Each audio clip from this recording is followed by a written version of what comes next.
Hello, everybody. Welcome to this week's episode of Star Watch, which is a weekly astrological transit report for Wednesday, October 26th.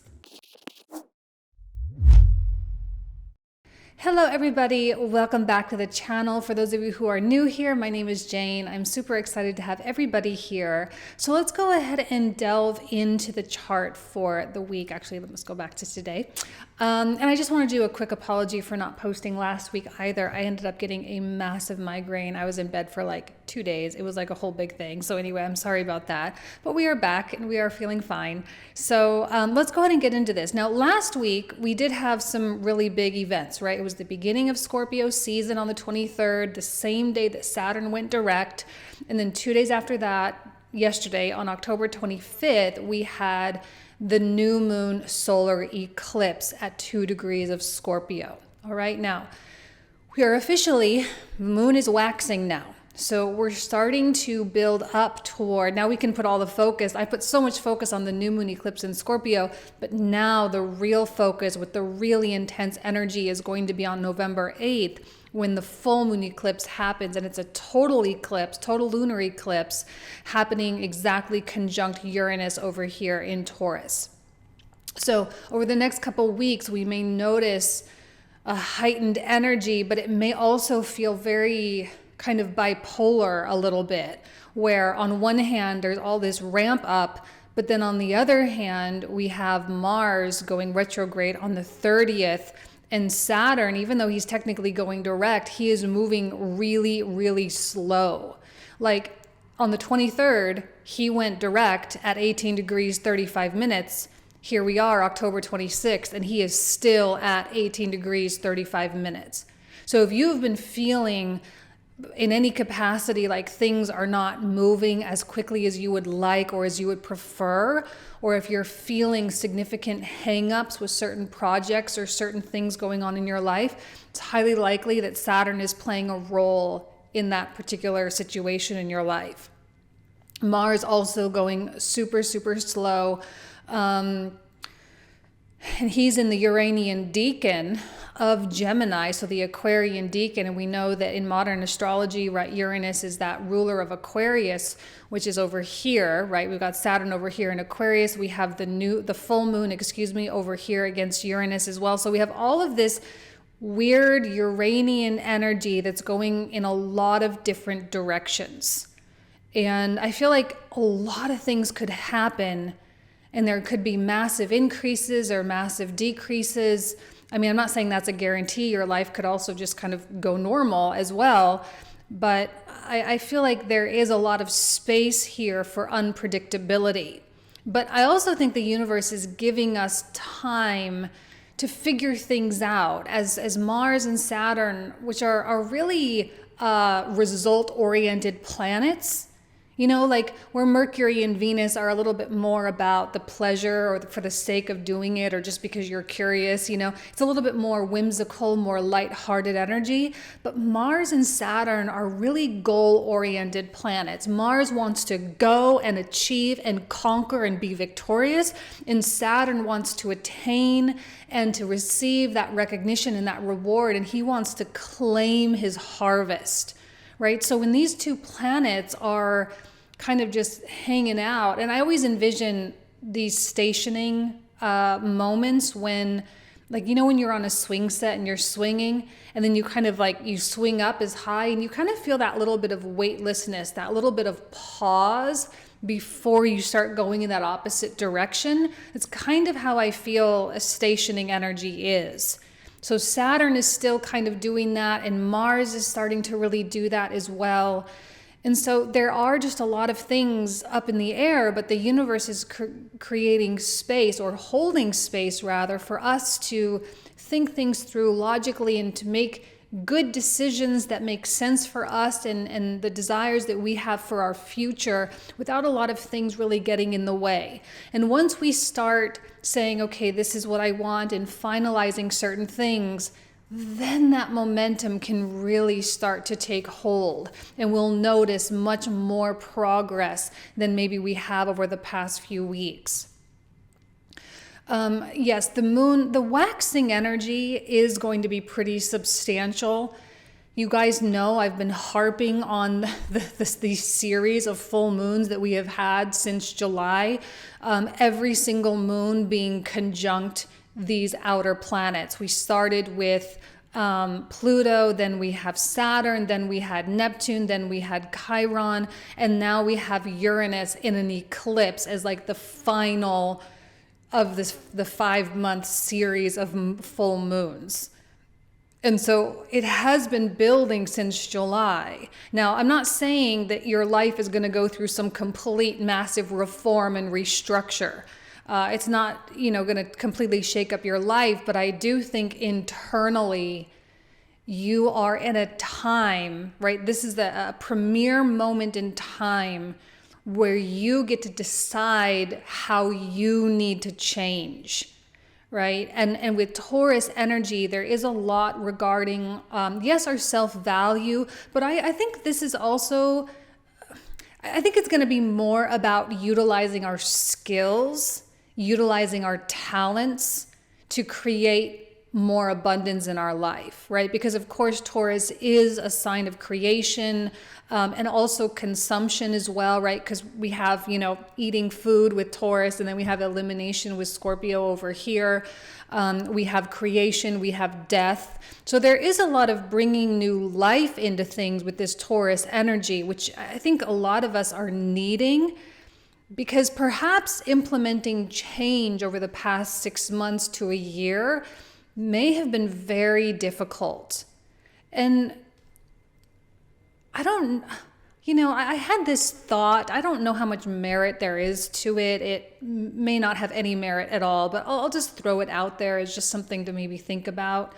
Being in the sign, the year 2022, as a collective, right? We know that this is a year number 6, which is ruled by Venus. And when I tie in the astrology to it and I say, okay, well, Venus is the ruler of both Taurus and Libra. And while Libra is cardinal, it still wants things to be even. It doesn't like a lot of shakeup. And Taurus definitely doesn't like a lot of shakeup. So I feel like there's just been this massive Venusian umbrella of like trying to keep things consistent and trying to keep things stable and trying to go about doing things in a more methodical, highly processed, strategized kind of way for slow incremental growth. But I also think now, as we're approaching the end of 2022 over the next couple of months, and we're bringing in the year number 7 as we bring in 2023, we are coming to conclusions that, like, as much as maybe stability and evenness and controllability and balance and all of that is good, perhaps it's not necessarily the best approach to creating more for yourself. And so I think this is a moment where we say, these are the things that really need to change. And it's probably things that you've known and you've talked about and you've intended to make these changes for a long time, but like there comes that breaking moment. There comes that moment where it's no longer something that you talk about and it actually becomes something that you actually do. These are life-changing moments. And I feel like with this moon, there is an intensity of like, I can't continue to live my life in this way or with this habit or with this pattern or with this mindset or with this whatever. Like I cannot sustain it, and I'm ready to embrace my new life. So, and it may not be loud. It may not be this huge epiphany, magical moment. But as you look around you and you look at your environment, because Scorpio, yes, the moon is still in Scorpio today. As of right now, it's in an opposition with Uranus. And over the course of the evening, it is going to come off of that Uranian energy. But as you look around at your life and your environment, especially with Venus here, as over the course of the week, she's going to be coming into contact with that South Node. The real question is what have you been hanging on to that has to go, Remember, Scorpio is about elimination, and the South Node is about decrease and depletion. And so we have to take things out of our lives, out of our minds. We have to clear our path by, not reorganizing, not restructuring, but completely getting rid of it. And it may be hard. I'm not saying that it's going to be an easy thing. It may be really hard, and it may require greater levels of discipline. But I'm looking here at this Mercury today, and he's going to be entering into Scorpio on the 29th. And also Jupiter is going to be moving back into Pisces on the 28th. So I think over the next couple of days, today included, here's Mercury here in a square with Pluto coming into a square. It's also in a beautiful trine with this Mars, which is stationing retrograde. Mercury is here to say, I'm ready to overcome those areas where my feeling of control, like where I thought that I had control over things, now it's not really about me having control so much as it is me being really stubborn and unable to change, and we don't like to consider ourselves as being stubborn ever. No one likes to hear that, because everyone wants to be this open-minded, willing to, to do this and to do that. And we all want to be, the best at life, and stubborn is a very difficult thing to hear about ourselves. And yet I do think right now we're saying, like, we can't be stubborn in this way. And it may be a lot of different things. It may be, financial habits that you have, or health things, like maybe your doctor told you to go exercise a little bit more and you're just like refusing to do it, or maybe you're telling yourself how much you love being single, and yet deep in your heart, you really want to go out there, but you're so steadfastly single, or whatever the case is.